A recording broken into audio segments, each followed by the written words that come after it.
Hello my dear friends, मैं मंगल आप सभी का अवध एकेडमी की यूट्यूब चैनल पे स्वागत करता हूं। आज फिर मैं एक बार आप लोगों के सामने उपस्थित हूं नंबर सिस्टम का पार्ट 4 लेकर। नंबर सिस्टम की इसमें महत्वपूर्ण क्वेश्चनों को समाहित किया हुआ है हमने। तो चलिए हम अपने सेशन को आगे बढ़ाते हैं और इस सेशन को आगे लेकर चलते हैं। इससे पहले कि आप लोगों को हम बता दें कि यदि आप लोगों ने हमारा इसके पहले का नंबर सिस्टम का पार्ट 1, पार्ट 2, पार्ट 3 नहीं देखा है तो प्लेलिस्ट में जाकर आप उसका पार्ट 1, पार्ट 2, पार्ट 3 देख सकते हैं और इसकी नंबर सिस्टम की सभी प्रश्नों की एकदम बेसिक से जानकारी आप प्राप्त कर सकते हैं। तो चलिए बिना देर किए हम अपने पहले प्रश्न की तरफ चलते हैं और ये रहा आपकी स्क्रीन पर हमारा पहला प्रश्न। प्रथम 15 विषम संख्या अर्थात 1 से 30 तक की विषम संख्या का योग क्या होगा? जी बाबू, प्रथम 15 विषम संख्या अर्थात 1 से 30 तक की संख्या का योग क्या होगा? सबसे पहले हम आपको बता दें कि विषम संख्या का योग बराबर क्या होता है बाबू। विषम संख्या का योग का फार्मूला है n स्क्वायर। लेकिन सबसे बड़ी बात यह है कि जैसे आपको कह दिया कि प्रथम 15 विषम संख्या, तब तो इसने दे दिया कि आपको प्रथम 15 विषम संख्याओं का यूज़ करना है। आपकी विषम संख्याएं हैं 1 है, 3 है, 5 है, 7 है। इस तरह की जो संख्या अर्थात वे संख्याएं जो 2 से पूर्णतया नहीं विभाजित होती वे सब विषम कहलाती हैं। तो इसने पहले तो छांट के दे दिया प्रथम 15 विषम संख्या। तो आप सीधा सिंपल से इसका रख सकते हो 15 का स्क्वायर। 15 का स्क्वायर हो जाएगा 15, 15 में 225। तो प्रथम 15 विषम संख्याओं का योग हो जाएगा 225। ठीक है, C is the right answer. But अगर आपसे कहता है कि ये तो सीधा सीधा दे दिया, लेकिन अगर आपसे कह दे खाली कि 1 से 30 तक की कितनी विषम संख्याएं या 1 से 30 तक की विषम संख्याओं का योग क्या होगा, तो भैया देखो हमारी हर दूसरी संख्या, पहली हमारी विषम है तो दूसरी हमारी सम है, हर दूसरी संख्या सम है। इस तरह से 1 से लेकर 30 तक की संख्याओं में 15 आपकी सम हो जाएंगी, 15 आपकी विषम हो जाएंगी। तो इसीलिए 15 1 से 30 तक की चाहे बोले संख्याओं की बात करें या फिर डायरेक्टली ये दे दे 15 विषम संख्याओं, दोनों कंडीशन बात वही हुई। तो हमने 15 विषम संख्याओं का योग निकाल लिया। n स्क्वायर फार्मूला होता है, n स्क्वायर अर्थात 15 की स्क्वायर, 15 15 में 225। ओके, चलिए नेक्स्ट क्वेश्चन पे चलते हैं हम। प्रथम 10 सम संख्याओं का योग क्या होगा बाबू? अभी देखो कह दिया प्रथम 10 सम संख्याओं का योग क्या होगा। यहाँ पर एक क्वेश्चन और भी कह सकता था, ये आपसे कह सकता था कि 1 से लेकर 20 तक की सम संख्या का योग क्या होगा, ऐसा भी आपसे पूछ सकता था। ठीक है, तो भाई कोई दिक्कत नहीं है। देखो सम संख्या का योग बराबर होता है सम संख्या का योग बराबर n into n plus 1, n into n plus 1। ठीक है, n इंटू n प्लस 1 होता है। तो अब देखो हमें यहाँ पर सम संख्याओं की वैल्यू तो दी गई, हमें कोई दिक्कत नहीं, निकालना नहीं है। लेकिन अगर जैसे 1 से 20 तक की सम संख्याओं को बात कर रहा था, हर दूसरी संख्या भाई हमारी सम है, तो 1 से 20 तक में आधी सम आधी विषम हो जाएंगे, अर्थात 10 सम होगी 10 विषम होंगी। तो 10 सम संख्याओं का योग कर देंगे सीधा 10 इंटू 10 प्लस 1। ठीक है, तो 10 गुणे 11, 11 दहम्मा 110, ये आपका आंसर हो जाएगा। ठीक है, तो आपका answer A is the right answer, ये आपका सही हो गया। ठीक है, चलो नेक्स्ट क्वेश्चन पे चलते हैं हम, जल्दी उत्तर दीजिएगा आप लोग। 48763 में 7 के स्थानीय मान एवं अंकित मान में अंतर क्या है? जल्दी जल्दी आप लोग इसका उत्तर दे दीजिए हमें। चलिए आप लोगों को 20 सेकंड का टाइम देते हैं। बहुत अच्छे, जी हाँ, बिल्कुल बिल्कुल। 4,87,623 में 7 के स्थानीय मान व अंकित मान का अंतर बताना है आपको। बहुत अच्छे, जी जी बिल्कुल बिल्कुल, बहुत सही। जी हाँ बिल्कुल। देखिए अभी कल ही हम आपको बताए थे, पार्ट 3 में हमने बताया था ना कि स्थानीय मान और अंकित मान क्या होता है बाबू। स्थानीय मान और अंकित मान की बात हमने की थी। तो देखिए 487,623 में स्थानीय मान अर्थात प्लेस वैल्यू, स्थानीय मान को इंग्लिश में कहते हैं प्लेस वैल्यू, और अंकित मान को इंग्लिश में कहते हैं नंबर वैल्यू। ठीक है। तो चलिए देखिए इसमें 7 के स्थानीय मान और अंकित मान की बात करें। 7 का स्थानीय मान बाबू, 7 का प्लेस वैल्यू क्या हो जाएगा, 7 के बाद कितने वैल्यू, कितनी संख्या है, 3 है, तो इसके 3 जीरो लग जाएंगे, ठीक है। ये इसका क्या हो गया, स्थानीय मान हो गया। और अंकित मान अर्थात नंबर वैल्यू, तो नंबर वैल्यू वही संख्या होती है जो संख्या है।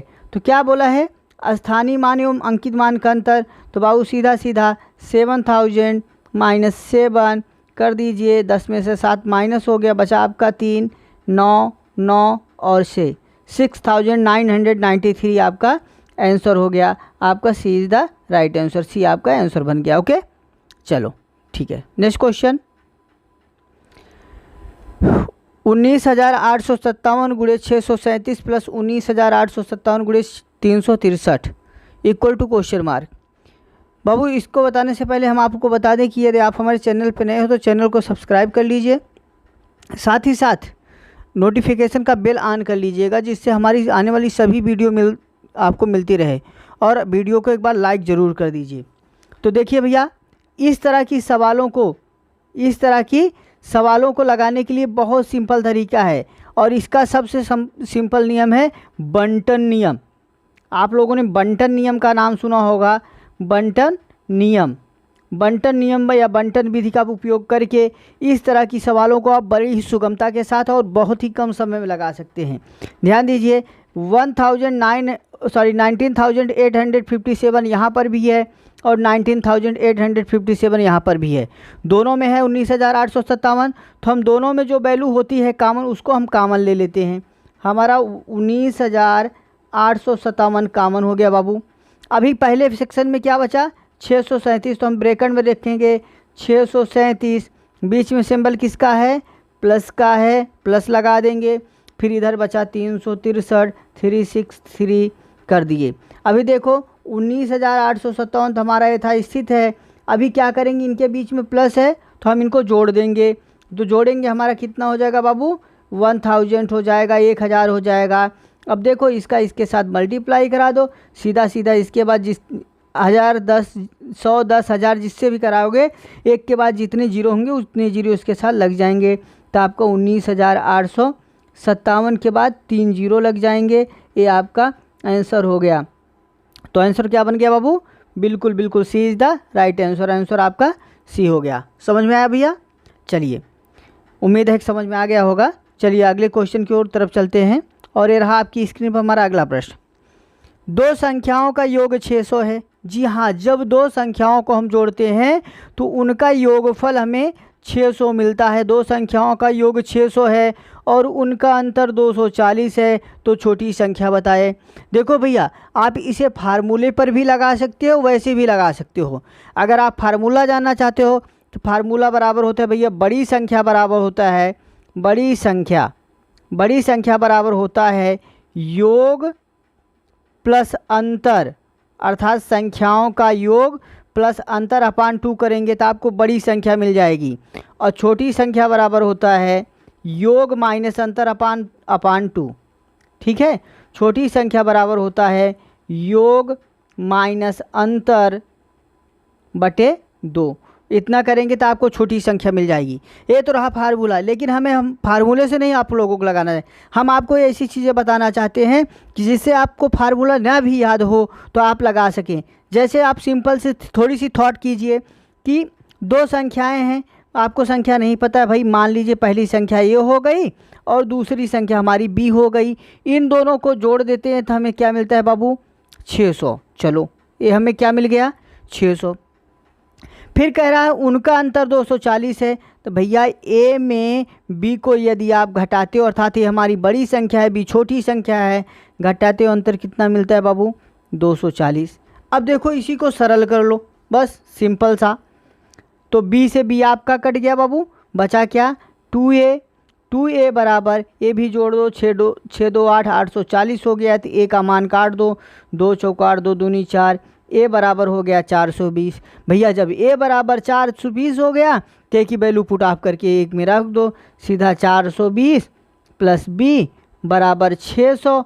नहीं आता तो सिंपल इसे पक्षांतर कर दो। 600 में आप 420 को माइनस कर दो बाबू, आपका घट के क्या बच गया, क्या बच गया 180 हो गया भैया, ठीक है 180 बच गया भाई। 0 से 0, 10 में से 2 गया 8, यहाँ बचा 5, 5 में से 4 गया 1, 180। बी की वैल्यू हो गई 180। आपसे डिमांड क्या किया था भैया, छोटी संख्या क्या है, तो छोटी संख्या हमारी क्या है 180 है। देखो अगर आप इस चीज़ को जैसे आपको थोड़ा सा अपने माइंड को लगाओगे तो ऑटोमेटिकली आप डायरेक्टली आप छोटी संख्या को निकाल सकते हो।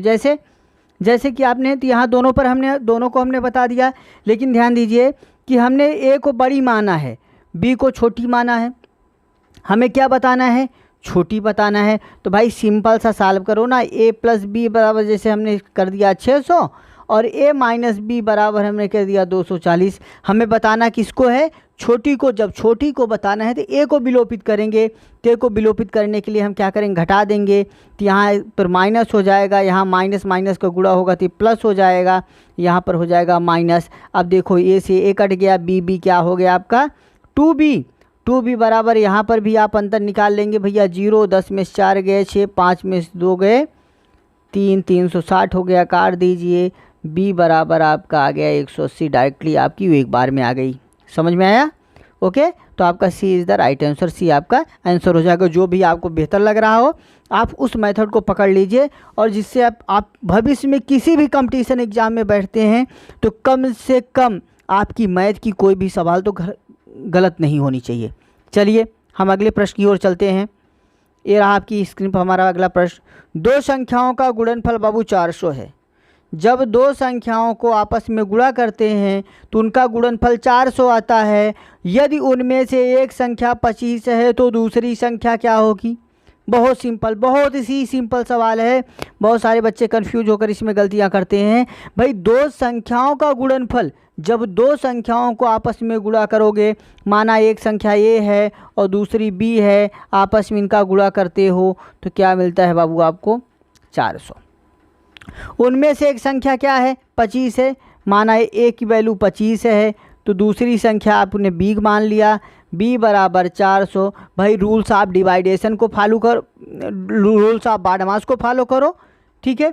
तो बारहमास को फॉलो करोगे, देखो भाई बराबर पे राशियाँ करती हैं, अगर आपस में गुणा हो तो काट दीजिए, 5 25 और 5 40, 5 16 में 80। तो आपकी b की वैल्यू क्या आ गई बाबू 16 आ गई। आपका D is the right answer. समझ में आया? ठीक है। जब कभी भी दो संख्याओं को आपस में गुणा करोगे तभी गुणनफल मिलेगा। दो संख्याओं को गुणा करने पे गुणनफल मिलता है, जोड़ने पर योगफल मिलता है और घटाने पर वियोगफल मिलता है, और जब भाग देते हैं तो भागफल हमें प्राप्त होता है।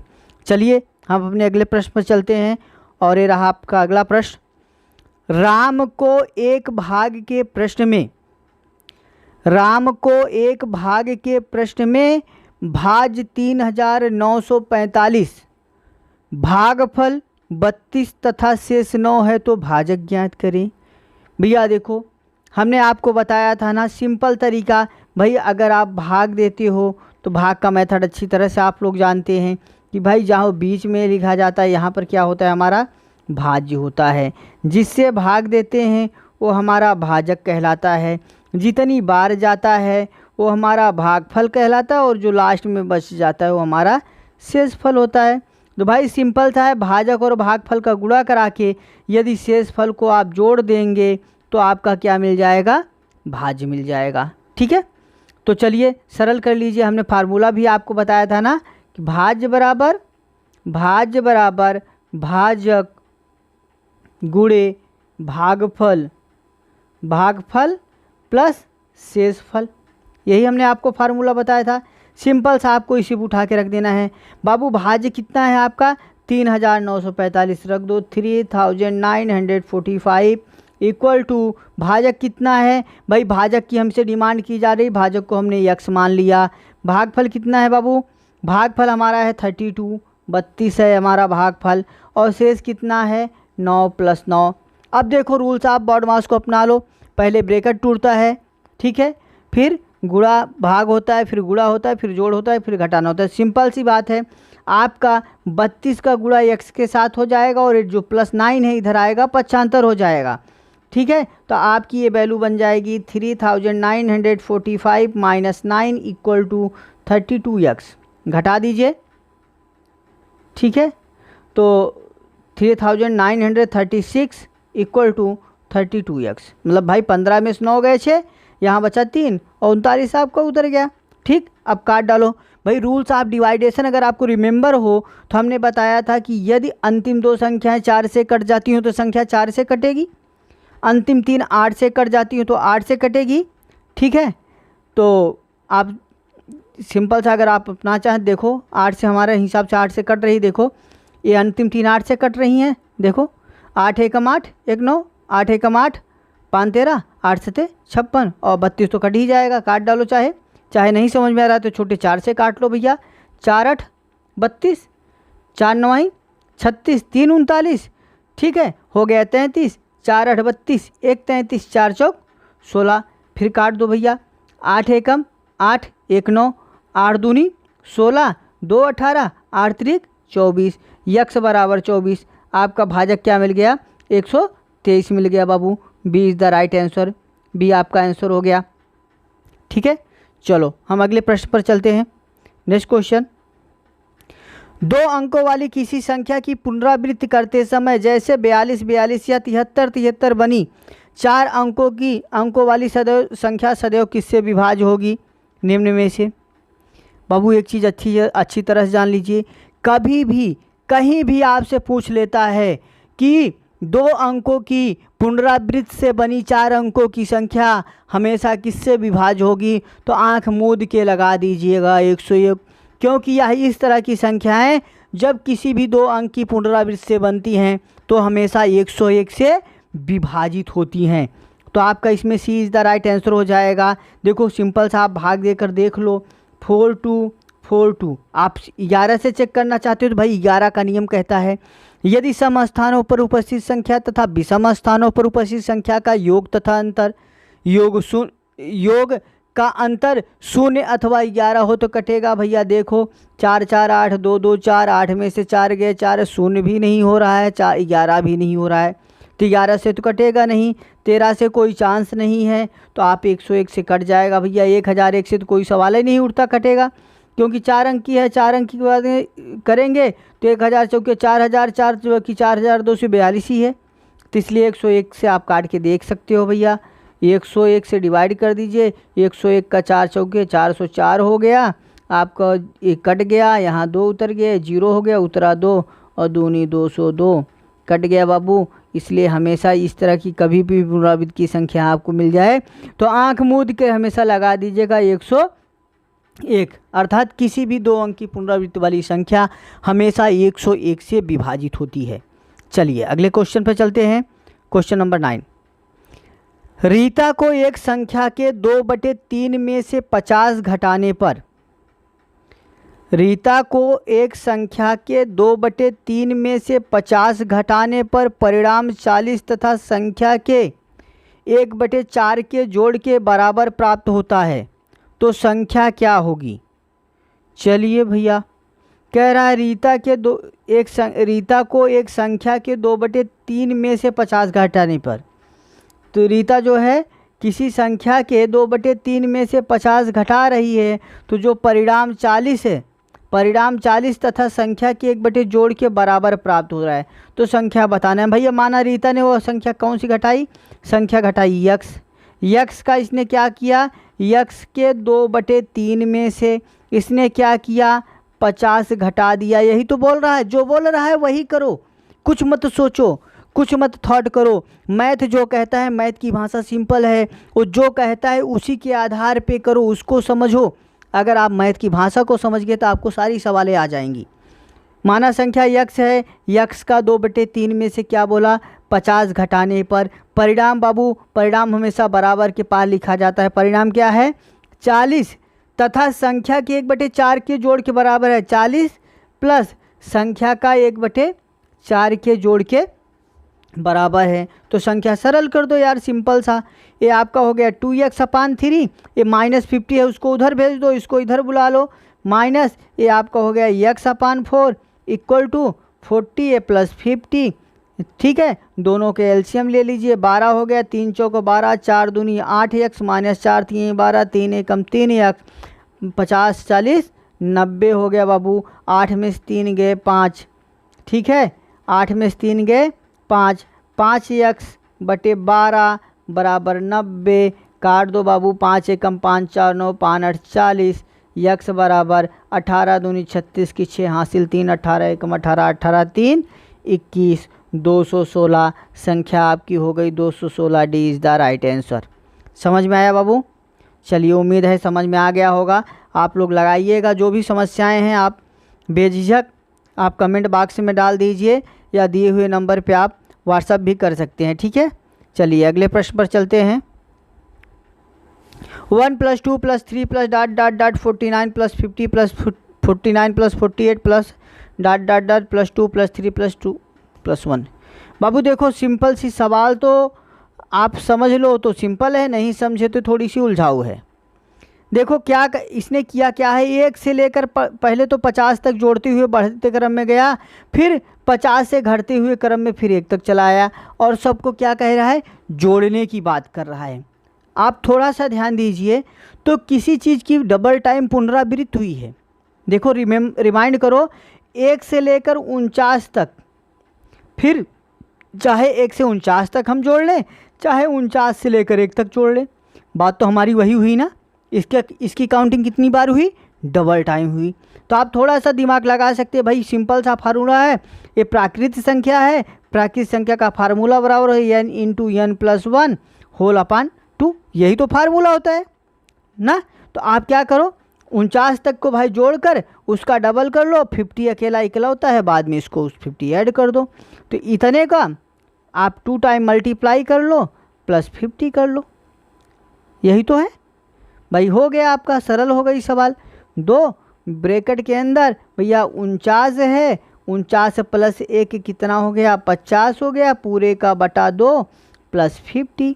सरल कर लो बाबू, 2 25 हमें 50, 25 9 225, 25 9 225 की 5 हासिल 22, 25 चौका 100, 122 आपका हो गया 122, ठीक है। तो 1225, 1225 दूना 2450 हो गया, और बाबू प्लस 50 और जुड़ गया, हो गया आपका कितना, 2500। 2500 आ गया, B is the right answer. Okay, अगर आपको हमारी वीडियो पसंद आई हो तो वीडियो को लाइक कर दीजिए, साथ ही साथ यदि नए चैनल पे हमारे आप नए हैं, चैनल को सब्सक्राइब कर लीजिए, और नोटिफिकेशन के लिए बेल आइकन को ऑन कर लीजिए। सब्सक्राइब करने के साथ साथ बेल आइकन को ऑन कर लीजिए, जिससे आने वाली हमारी सभी वीडियो मिलती रहे। धन्यवाद।